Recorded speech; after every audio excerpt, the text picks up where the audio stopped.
Honorable Chairman Sir, the Sarkaria Commission report is a highly fruitful report.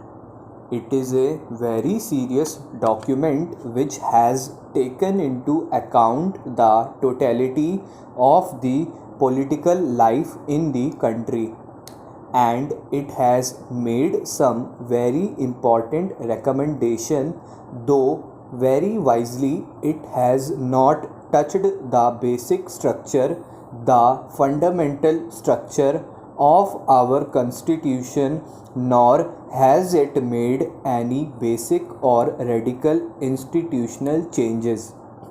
If we go through the report, we will find that the main thread which is running through the entire report is unity and integrity of the country.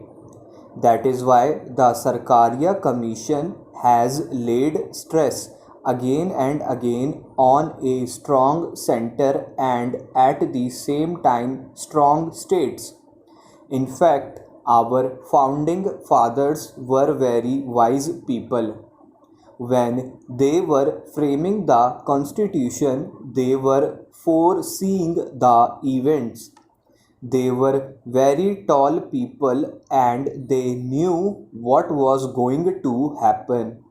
They could envisage, and so they envisaged that it is a strong center and a strong state that was required, and there is no contradiction between the two. They must live in harmony. They must work in harmony. That is the spirit of our Constitution. If at the time of framing of our Constitution there was need for a strong center, there is more need for it today. Sir, we are discussing something which will affect the future generations also. We are attempting to review the center state relations after a very long time, and so we have to be objective. We have to depart from the party angle. We have all to speak as true Indian in this august house, which is the upper house of Indian Parliament. I would say that we must have people of very high caliber. So, if any ex minister, if a person of a very long experience, if a minister, or if a very senior member of parliament is available, we should take advantage of his maturity. There should be no ban on appointing such a person as the governor. Many things have been said about president's rule.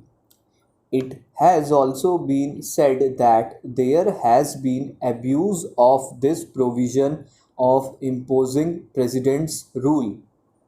As many as 9 governments were dismissed by the Janata government in 1977, and this was repeated in 1980.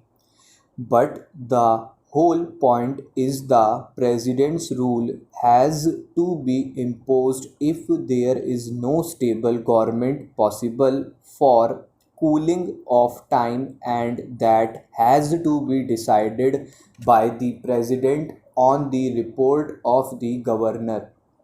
But I do not agree with the Sarkaria Commission that the reasons given by the governor should be put down in the proclamation imposing president's rule in a particular state.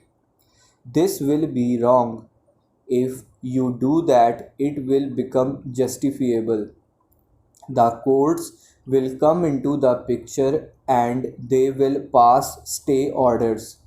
They will go into the reasons, whether the reasons are correct or whether the reasons are justified or not. Therefore, I do not agree with this.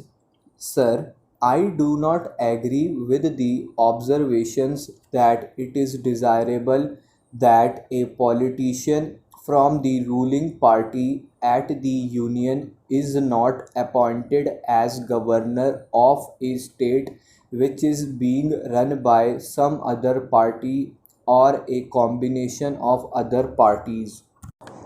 In my opinion, that is not practicable.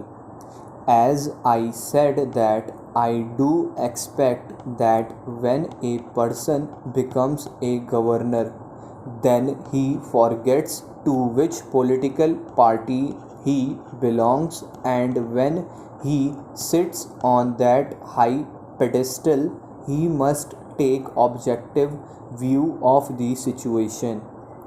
In any case, the Commission suggests a constitutional amendment.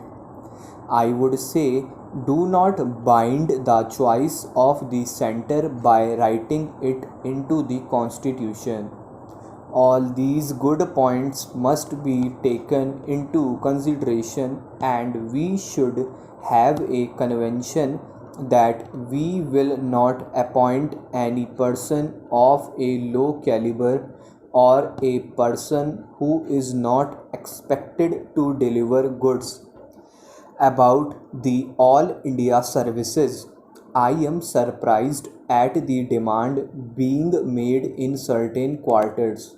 A memorandum was given to the Sarkaria Commission by some people that this should be abolished or that states should be allowed to opt out of it.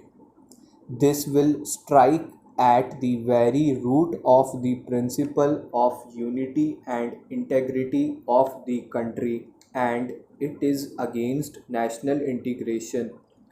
I am therefore glad that the Sarkaria Commission has rejected it.